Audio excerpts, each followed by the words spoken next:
Hi, it's Brittany from the Empurrium. Welcome back to my channel. Today is another video in the 13 days of Halloween, and we're making ghost pillows. I'm so excited. So this is a free pattern I found from So Much Ado. And that's how you say it. I was browsing Pinterest and I found it. And my friend Lauren was like, "What about pink?" And I was like, "That's such a good idea." So here they are. I just used some Sherpa I got at Joann's, and then I had black felt scraps and polyfill. It was really easy, and it's so cute. I love it. We're going over cutting and sewing. That's a pretty easy and quick one. I hope you enjoy it. I hope you check out the rest of the 13 days of Halloween. If you haven't subscribed already, I would absolutely love if you did. And thank you. Have a great day. All right, all ready to cut this out here. So we have the mouth and the eye pieces, and we need to cut that out of the black felt. And then the body, we're gonna have two. We're gonna cut them mirrored. I've got this neon pink and this white. So I'm gonna make two. So excited, so cute. Okay, I saw this and I was like, all right, that's really cute.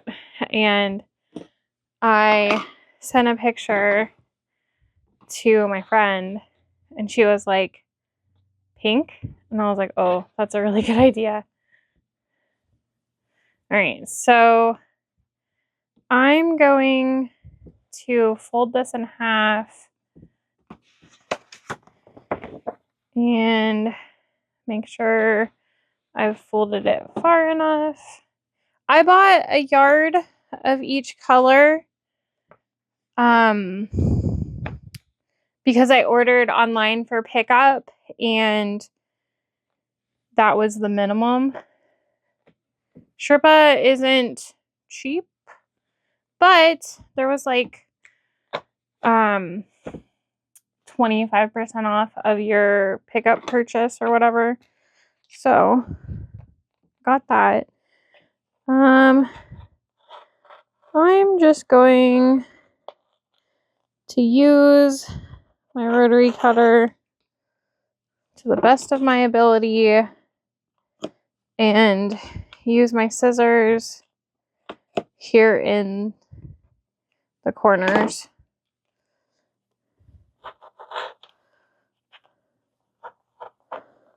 Thankfully, it's a ghost. If the shape isn't completely perfect, maybe can't tell. Plus, it's fuzzy. I feel like fuzzy stuff you can get away with more. Something to note, if you don't like fuzz being everywhere, you're probably not gonna like sewing with the fluffy fur. It does tend to get everywhere. I would say maybe that the Sherpa isn't as bad as like the minky or the faux fur, but it does still shed. All right, we're getting somewhere. Cutting the two layers is a little tricky too. You kind of have to push down on your pattern piece some.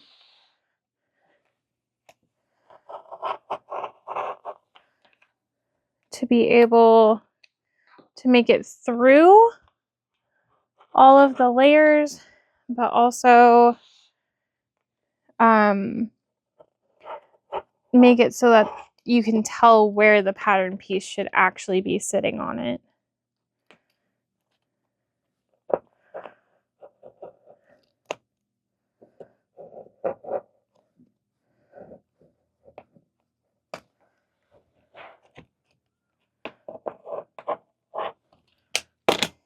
And I think I'm gonna need to take my scissors in here some.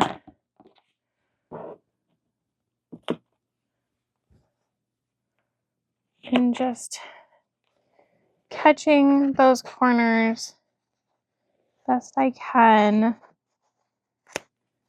And I can trim it up some if I need to. Also, like, it's just that the corners are so hard to get into with the rotary cutter. All right. I really need to vacuum up here anyway, so I'll just get the fuzzy stuff out of the way. Shake it all over the floor. It's fine.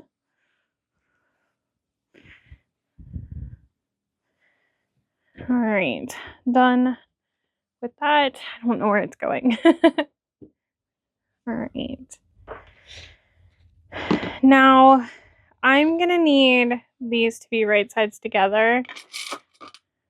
And I kind of want to keep them together, but also I'm gonna need to put the face on and stitch the face. It's just right now they match up so nice. Okay. This way I can peel this back. All right, I'm making 2, so I'm gonna double up on this right now. If you're only making 1, you need 1 mouth and 2 eyes. Unless you want to make a monster ghost. And then you might need multiple of those things. So I'm going to trace 1 mouth and 2 eyes, and I'm doing this on 2 layers. So there's that. And I just used a silver marking pen refill to do that. And then I'm going to hold these together and use my scissors on that line.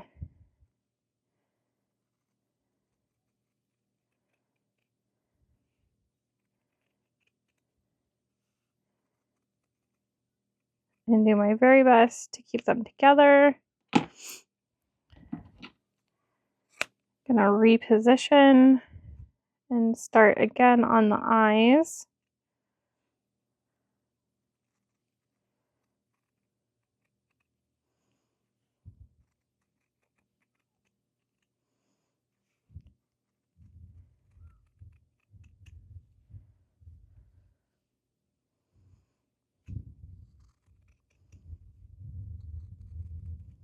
If you can see the marking still, just make sure you use that as like the bottom. Like when you lay it down to stitch it on, put the mark face down. Okay, and then the pattern has placements for you for those. So face down. It's so cute. Okay.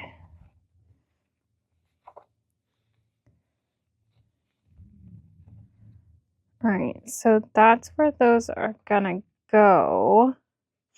Oh my gosh.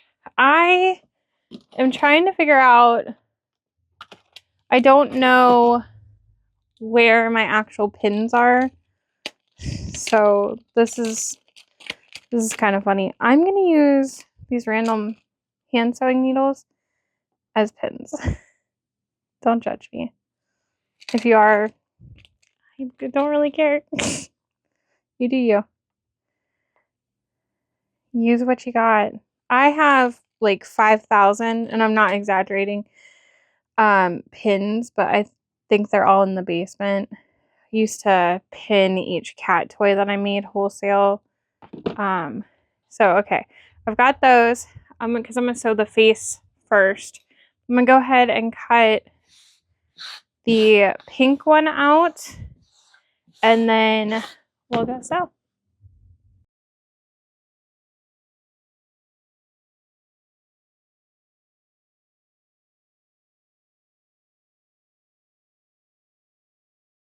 We are back at my 8700. Imagine that.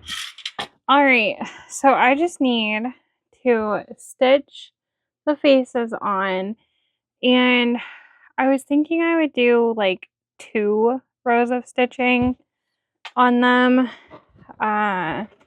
just to make sure they're on there well. I thought about knotting off my threads, and I was like, no, we don't need to do that. So I'm just gonna go slow.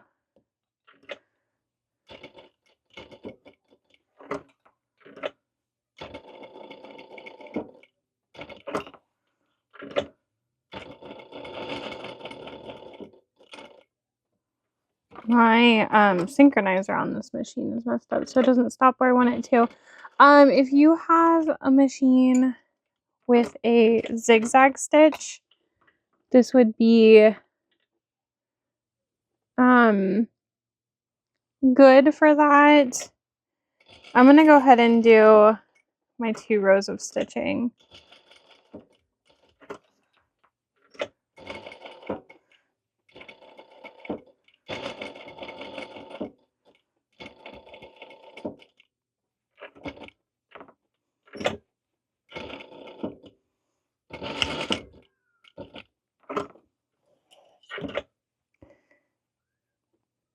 All right. Then the back, I'll leave the tails a little bit longer. Isn't as pretty as it probably could be. However, you can't see it because it's black on black. So it's fine. All right. I'm going to go ahead and do that for the rest of the eyes and both mouths, and I will time lapse it so you don't have to sit through it.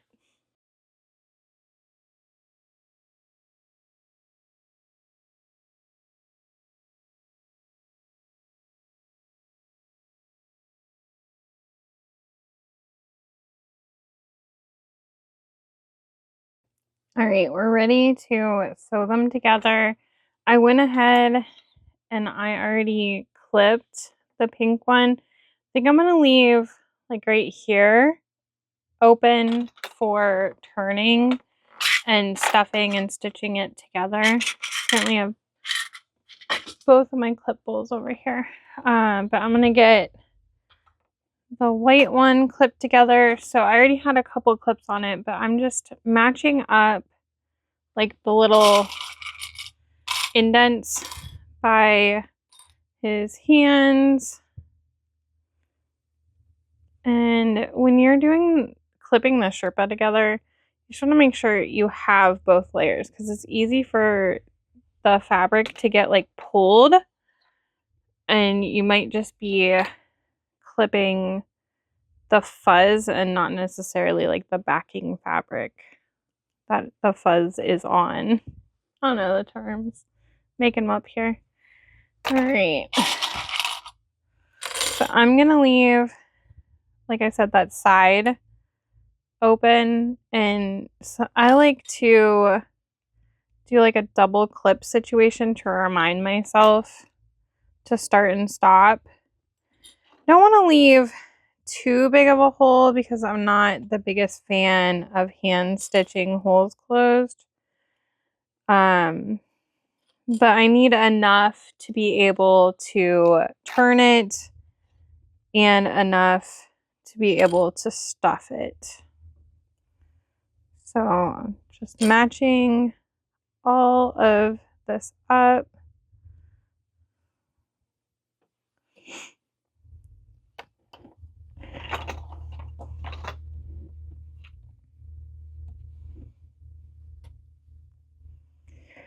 And then I'm going to stitch probably between 1/4 of an inch and 3/8 of an inch for my seam allowance.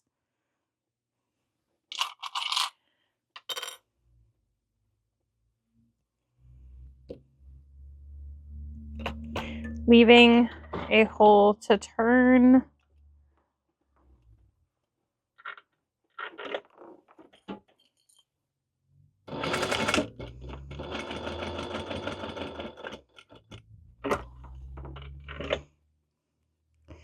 And as you go, just make sure that you are catching both layers.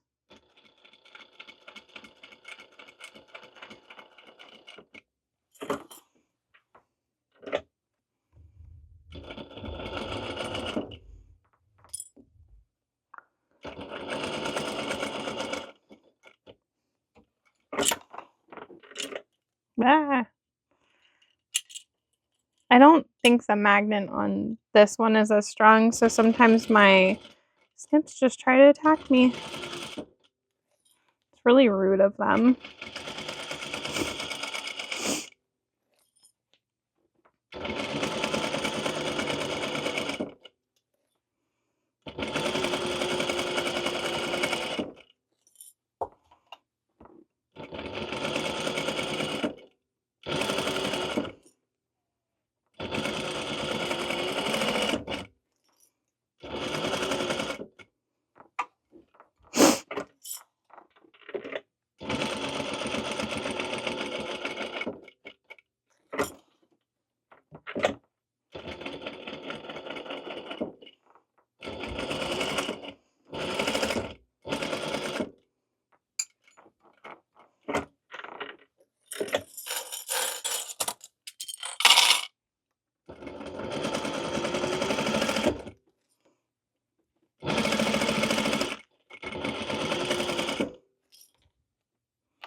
We're getting there.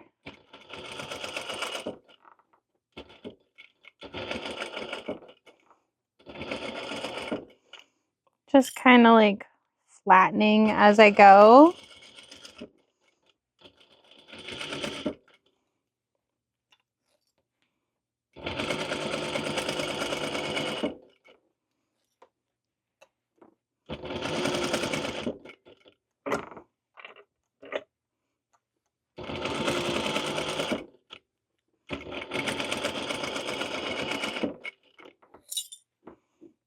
It's not hard to sew. The hardest part is just making sure that you're keeping your layers together. And then I'm going to check this side and make sure. Okay, there's a spot. I did not catch both. This is why we check before we continue. It's really hard to tell when you're sewing this. I'm just gonna do a second pass on both of those right there. And then I think I could benefit from catching this spot again. See, this is the only thing I don't like about sewing the Sherpa. If I would have maybe went in more on my seam allowance, it wouldn't have been as close, but that's okay. Yeah, that should definitely be caught now.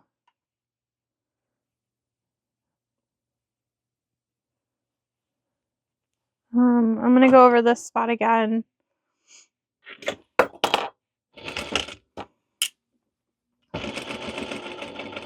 Some of the spots are just close, and I would rather it hold better than having to like go back in. Okay, everything else is good.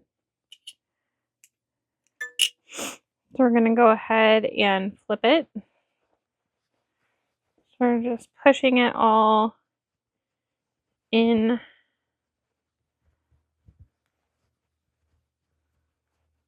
Like that.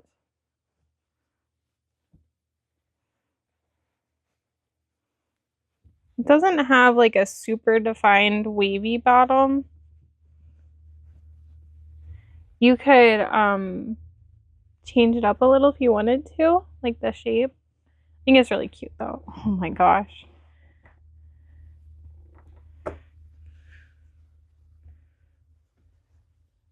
So cute. All right, I'm going to stitch the pink one and flip it, and then we'll stuff it and close them.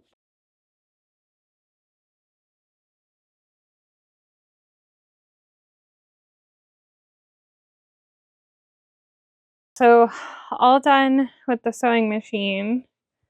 Got my pink ghostie and my white ghostie. They're really soft too. I normally don't like Sherpa. I don't like how it washes. Grabbed my polyfill. So we are going, sorry, I know plastic, like it sounds annoying. All right. I don't know how full I want to stuff these. That's something that you can decide, like how you like it stuffed. I'm just gonna start plopping this in there. Sometimes I'll like break up the stuffing so it isn't like clumpy, I guess you would say, but I want it to be slightly more firm. So I'll take like these little bunches and stuff the hands. Like you want to start that in there.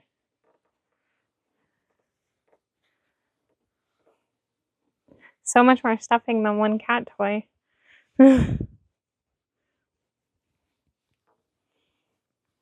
And something to think of too, like it's gonna like compress down in time.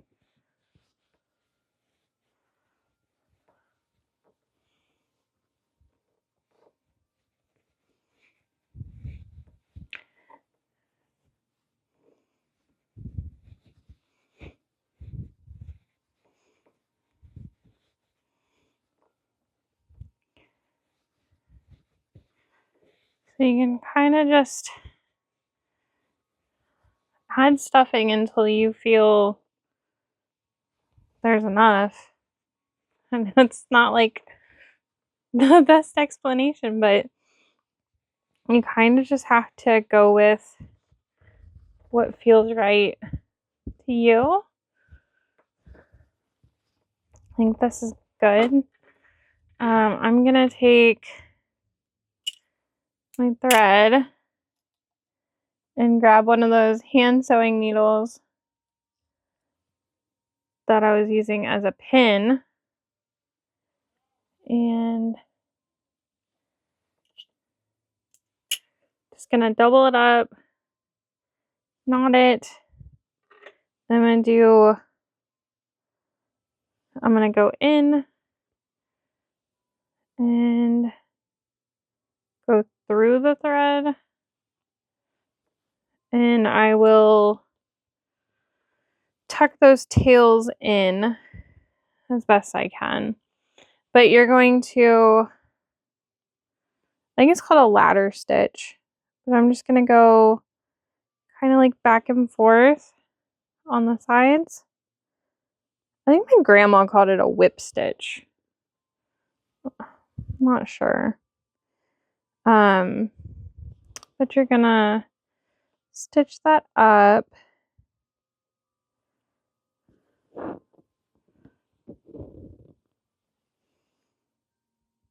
And thankfully, with it being so fluffy, you're not gonna see these stitches.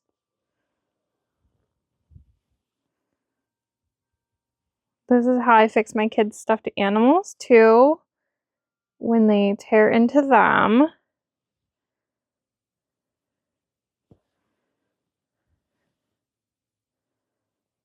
You just want to make sure you're catching like the actual fabric and not just the fluff that is the Sherpa. Okay, if you pull too tight, it's going to bunch it up, but you can kind of just tug a little bit, and that will like help you know not to go any further. But then we're gonna knot this off. I like to do 2 knots. Better safe than sorry. And then if you go down in, and be careful you don't poke yourself, but you are going to stick that in through and come back out. And then when you trim it and pull away, the tail is hidden in there. It's cute. I hope you enjoyed. I'm going to finish up the pink one, but you will have already seen it in the intro anyways. I hope you check out the rest of the 13 Days of Halloween, and I hope you're enjoying it. Have a great day.